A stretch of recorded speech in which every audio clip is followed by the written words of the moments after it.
Hey there, happy bonus day. Actually, happy leap day. Today is the 29th of February, and it's only every 4 years that we actually get our extra day in February, February 29th. I actually love leap day. It feels like back in the day when you get a Christmas bonus, if you ever had a job where you got a bonus or a Christmas bonus.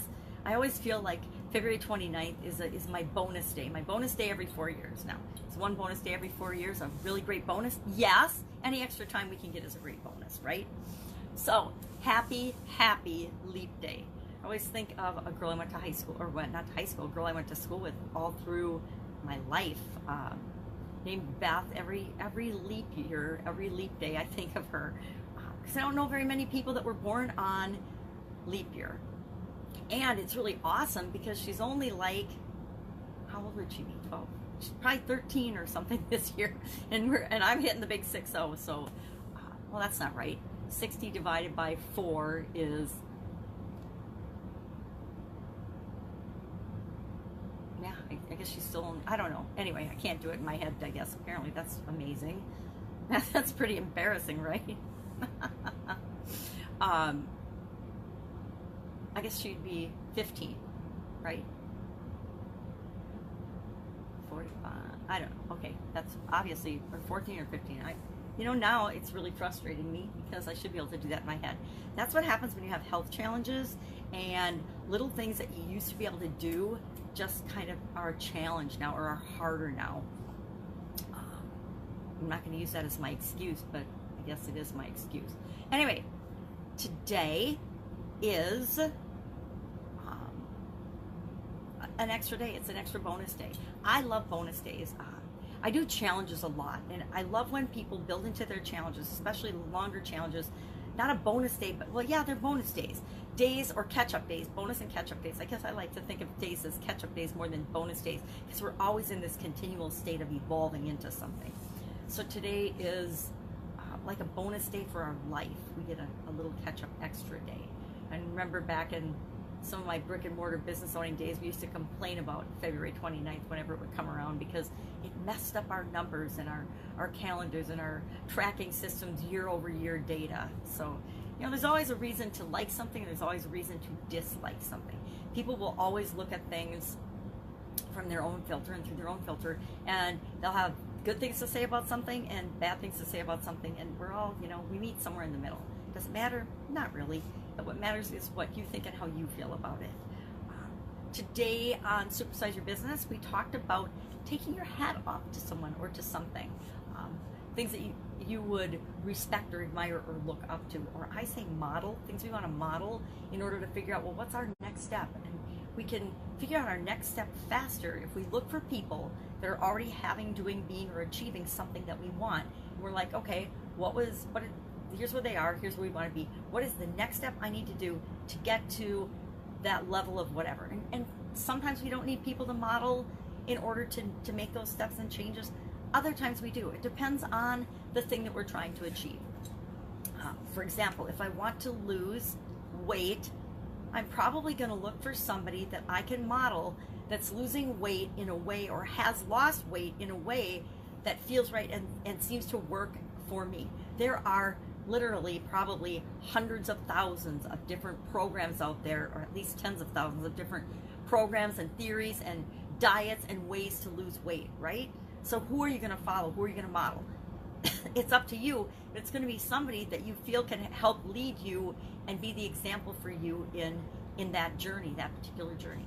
And we do that with a lot of different areas of our life. Maybe we look up to somebody who's got the level of business or has the career that we aspire to. We're going to model some of their behavior, not all of their behavior, right? But some of it. And that's a quicker, easier way to achieve something that we want to achieve. As far as, and I did a whole thing on, how do you use that to grow and build and supersize your business? And here's the ways to do that. I do that every day. I take an idiom, and I really didn't. I'm on day 363 today. I didn't realize it's really kind of fun. It's like people that get a word of the day. They take a word of the day and they share the meaning of that word. I kind of take this a step further. I take an idiom, which idioms are basically a phrase or group of words that mean something different together than if you took the words individually. So taking your hat off to someone doesn't mean literally taking your hat off to someone. It means looking up to someone or something that you admire or you respect, right? That's taking your hat off to somebody. How does that mean looking up to somebody that you admire or respect, right? And that's cool about idioms. It's kind of like teams and synergy. The power of a team creates something called synergy, which means they are more powerful and can create more change and more energy than the individual players working on their own. The same is true with idioms. I love these now because the power of an idiom is different and actually greater than the words taken individually. I mean, take your hat off to someone, and the meaning of that means something very different than the word take, the word off, the word your, the word hat, the word to, and the word someone. Each of those words individually don't mean the same thing as them combined together, which is really cool. And I'm not sure how long I'm going to keep doing this. I was thinking maybe I'd just do 365 of them and then do something else. Or maybe not. Maybe I'll just keep doing it because it's kind of a mind bender, open mind creating activity for me to do every day, to look at things from different perspectives, to try to find different ways of being open-minded about how can I learn from this phrase or this idiom, and how can I apply that to what I'm trying to do with my business, right? With my businesses, with my impact on the world. So I would like to say I've made a decision about whether I'm going to keep doing it or not, but I really haven't. Today's day 363. I don't know, I'll do a couple more days and we'll just sort of play it by ear and see if something else comes to me and says, nope, you're supposed to be done doing this and this is what you're supposed to do next. Otherwise, I will keep doing it. Actually, this is interesting. I probably shared this, but I'm not sure. I started doing it for a kind of silly reason. I was in the process of moving and packing up my old house, and I knew I needed to move into a temporary transition place. Well, I sold my old house, or well, we divested of all our assets together as a married couple, and so I knew I had to do something different. So I found this little book of idioms that was from my kids in junior high when I was cleaning out their rooms, called, and let me look for it right here, I will actually share it. It's by, it's a scholastic book, which tells you it's for junior high kind of kids, right? Or grade school kids.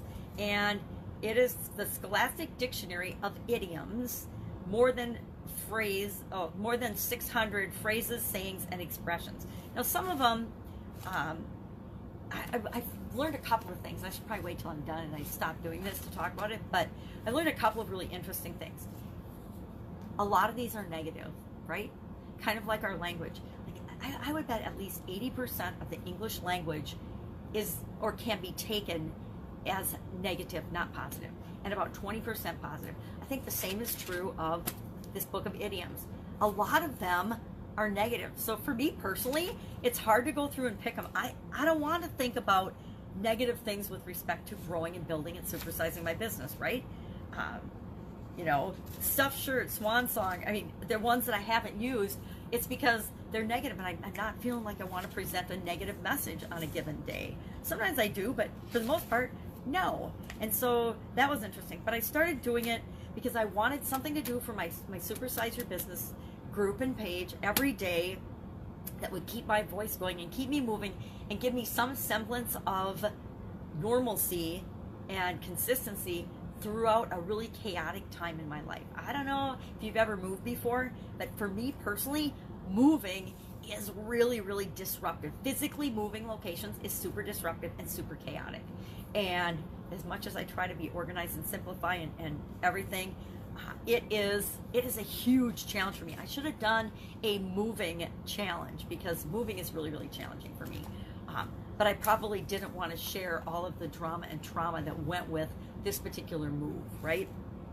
And it wasn't really super dramatic and traumatic. It was just a lot of work. I set a goal to eliminate 90% of the things, the physical things, and the clutter and stuff that I had accumulated. Now, I'm going to be 60 this year, so I obviously have had lots of time to accumulate a lot of stuff.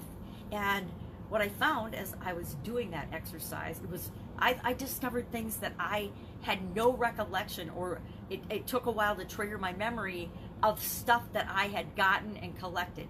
I was appalled at how many items I had accumulated that were brand new, tags on, in the package, never been opened, never been used. I mean, it was an appalling amount of stuff, and it was appalling because in 2010, after my sudden cardiac arrest, I made a concerted effort to start using up things like that. Because, you know, when you drop dead and you realize that our time here is not infinite, you start thinking about, well, why am I doing this? Why do I have all this stuff? And I didn't really start at that time eliminating stuff, but I did start using up things that I knew of that were new and unused and that should be used up, right? Should be consumed or given away. And I was a little appalled at myself in terms of how much of that kind of stuff I still had. And I just, everything to charity. Everything went to charity. Now, here's a really interesting confession. I still have way too much stuff. Even at 10% of my belongings, my material goods, my clothes, everything, I pared down to 10% of my clothing, 10% of my shoes, 10% of my everything, absolutely everything. And there's whole categories of things that I totally eliminated. I am legally blind, so I eliminated my vehicle. I eliminated, and I did that actually 2 years ago. I haven't had a vehicle for 2 years. Doesn't be able to drive. If you can't drive, why do you need a car? You don't. You get Uber nowadays. It's really convenient. You can get Uber or somebody else to drive for you. But eliminated that and anything associated with that, right? But I still had a whole garage full of stuff that had to be eliminated, right? Amazing how much stuff and how much abundance surrounds all of us that we don't even realize or appreciate because there's so much of it. We might, and we don't focus on that. We only focus on, a lot of times, what's missing, what's lacking, what we don't have right now, right? And it's amazing that if you can flip that switch, how much more relaxing and less stressful and fun your life is if you're looking at what you have instead of what you don't have. To teach this to people with chronic pain that I work with a lot as a side project, and I personally had to figure this out, decades ago, when I had a really bad bout with chronic illness and chronic pain in my 20s. I actually was bedridden for like 3 years, and it was just a hot mess, like just a blob hot mess, and I had to figure out that if I thought about and focused on the pain and what was wrong and missing from my life, I was not going to be here anymore because it was not a good existence. But if I focused on what was good, I mean, I had a warm place to live. I had people that loved and took care of me. My parents took care of me and supported me and helped me through and took me to doctor appointments and all these things. If I focused on the things that were working and that were going for me, and if I focused on, it's really weird and hard to describe, but if I focused on the time and use the time in between the pain, because even though we might feel pain all the time, we're always getting those signals, there's times pain, like everything else, all energy, ebbs and flows and ebbs and flows. And normally we're just focusing on the high peaks of it, and we feel like the peaks are all we ever experience. But I figured out a way to notice the dips in the pain when it was less, and the relief that I got from that. And that's the times that I went to work and took action and did whatever I could until the next peak hit, and then I'd have to back off. And then when I'd hit the valley, I'd get active, I'd move, I'd do different things, I'd do whatever I could in the times when I wasn't feeling the highest level of most excruciating pain. And that's what happened then, is those times of valleys where there was less pain, those expanded, those got bigger and bigger and bigger, to the point of me being able to actually function as a human being again, get out of bed, do some things. And it didn't happen overnight. It took time and energy and a lot of mental effort and work and doing different things, things that were right for me. And each of us is different. That's the really interesting thing about pain and chronic pain. It's unique and specific to each of us, and each of us have to figure out what works for us in dealing with that. And I work with several people now that are in a similar situation, and it's a journey. I don't know who told us life was just going to be this cakewalk, easy thing. It's a journey of experiencing whatever lessons, whatever things we're here to experience. And sometimes there's really high things in our life, and sometimes there's really low things in our life. We each get a different set of experiences and circumstances to navigate, and it's how we navigate them that really matters and shows us who we are, and it's who we choose to become, who we create, and what we create out of that really matters. All the rest of it, it's just stuff, right? Just stuff and nonsense that happens along the way. I recently heard, and I actually love this. I don't remember even where I've heard it. I've heard it more than once, but it just sticks with me. Did you have a bad day? Or did you have it might be Mel Robbins is who really stuck with me last, but did you have a bad day?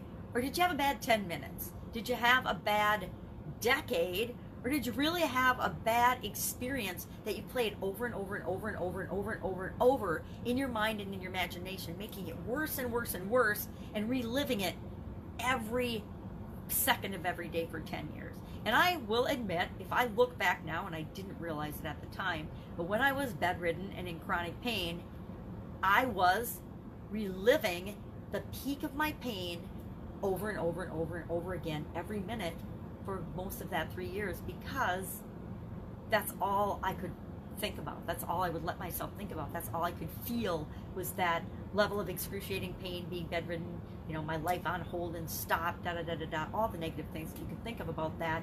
And that kept me stuck. And it wasn't until I said, something's got to give, or I'm not going to be here, because this is ridiculous. And this is not how a young 20-year-old is supposed to be living her life. This is not my life. This is not going to be my life. This is not what I'm going to choose for myself anymore. And I stopped focusing on the pain and what was wrong all the time. We do that. We have to do that in our lives all the time. We have to do that in our relationships. We have to do that in our businesses. We have to do that in our jobs, our careers. We have to do that and especially with ourselves. We have to focus on and stop. I don't know why and when it happens, but I think it happens when we're little kids.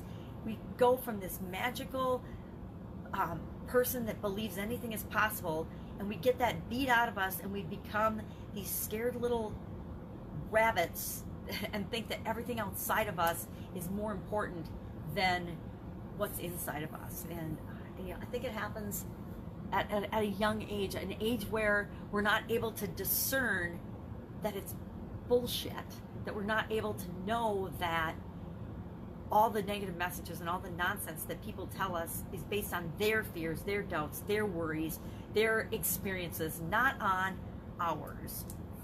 And hopefully at some point we figure that out, and we live accordingly, and we make changes. But like every other human being, I go back and forth with some of this stuff.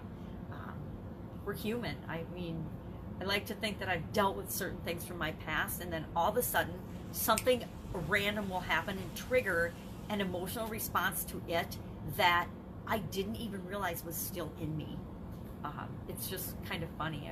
There's certain people and certain situations and certain things that just will automatically trigger us to behave in ways that we thought we were over and we had grown beyond. So I think it's just part of the human condition. So I'm rambling. Let's talk about challenges. The Live Challenge Workshop is coming up March 23rd. I will probably start sharing and promoting that maybe Monday. I was going to say today, but I think it's probably going to be Monday, because I want to make sure that I have some foundational pieces in place. I've got the Facebook group and Facebook page where I will actually deliver the content of the challenge and the daily live videos. Those are in place. I want to get my follow-up funnel in place, and my funnel for bringing people into that group and that challenge. I don't know which one I'm going to use. I will pick one of my existing funnels, and I will tweak that for this particular challenge. I've got 235 or so, 233 funnels in my ClickFunnels account, so I will find one, but I will tweak one of those and do that over this weekend. Just finished yesterday a really fun challenge from Michelle Virag. I don't know if you know her. She's a branding and content specialist, and she did a spy-themed Master Spy 5-day content challenge. It was very, very good. I just finished that yesterday. I think today she's got a bonus day, and she might have a few more bonus days. I'm not I'm not positive. It's a less structured challenge than some of them that I've been doing and participating in lately. So we'll see what she does and what she comes up with. But it's been really fun. It's been a fun themed challenge. And I hope that she does it again for people, because I think if she does it a few more times, she'll get a lot more engagement and a lot more people participating, and it'll be fun. It could be like, it might be her thing, right? Challenges are definitely my thing. And it's interesting. I was looking for some documents and some paperwork over the last couple of days, and I went through and found challenges. I can't believe some of the challenges I've done that I have totally forgotten about. I use challenges like stepping stones to get results and to do my next thing. So depending on the area of my life I'm working on, I'm pretty much always have some kind of a challenge going on. Even if it's not a challenge that I'm sharing, it's a challenge with myself to keep myself moving forward in all the aspects and areas of my life. And it's a way to put into practice habits that automatically get me the results I want, say for my health, or say for my mental awareness or mental fitness, or my emotional calmness and stability. I tend to be like this emotionally. I'm definitely a feeling emotive person. I think about my kids sometimes and that they overreact and are dramatic, and I'm like, aha, look in the mirror, where did they get it? I got a double dose of that, and a double dose of ADHD, and a double dose of a lot of things from my ex and I. So challenges are definitely my thing. So I'm working on that. That's it. That's all I've got today. I would love to know what you're working on. If you need help with anything, if you need or are struggling with something, just ask the question in the comments below. And if I don't know the answer, I know at least a person to send you to, or a direction or a road to send you down. I have this knack of being able to help people with the next thing. What is the next thing they have to do? So many of us get tied up and worried about, oh, this is where I want to go, and there's 1,000 steps to get there, right? Well, you don't have to worry about the 1,000 steps. All you have to worry about is the next step. Once you do the next step, the thing that you need to really do next will appear. You'll never see the whole way, and you'll never know how exactly you're going to have to go to get to the thing that you want. Even if you follow a coach or guru, and I'm a coach and consultant, so I'm just going to tell you this honestly right now, even if you follow and do my step-by-step thing that I teach you and tell you, you still have to do it and take the actions. You still have to experience it for yourself and do it. There are things that we have to do in our lives that other people cannot do for us. Nobody could learn to walk for you. Nobody could learn to swim or ride a bike or do anything, or drive or do anything like that for you. If you wanted to have a skill and ability, you personally have to learn and do and take the action to get that result in your life. And it's hard for some people to understand, but it's just the way it is. So go out, make it an awesome day, and I lost my train of thought on that, but basically it was, you can follow somebody's step and method, but you still have to do it or you're not going to get a result. That was the whole point of that. Right? Have an amazing leap day, and I will of course be with you tomorrow with another take on what am I doing as I transition from the brick and mortar world of business to the online world of business. What's working, what's not, now I'm not going to make excuses for why I have not duplicated my offline success online, because it would just be that. It would just be excuses. It would be, a rundown, and I could probably do a whole day or a whole thing on the mistakes that I've made along the way, and beat myself up for it, but that wouldn't help, right? It wouldn't move me toward my goal. It might remind me to not make those mistakes and actually remember the lessons learned along the way, but that's why I do this segment. That's why I record and journal and document what I'm doing along the way. All right, have an absolutely fantastic day, and I will of course be with you tomorrow.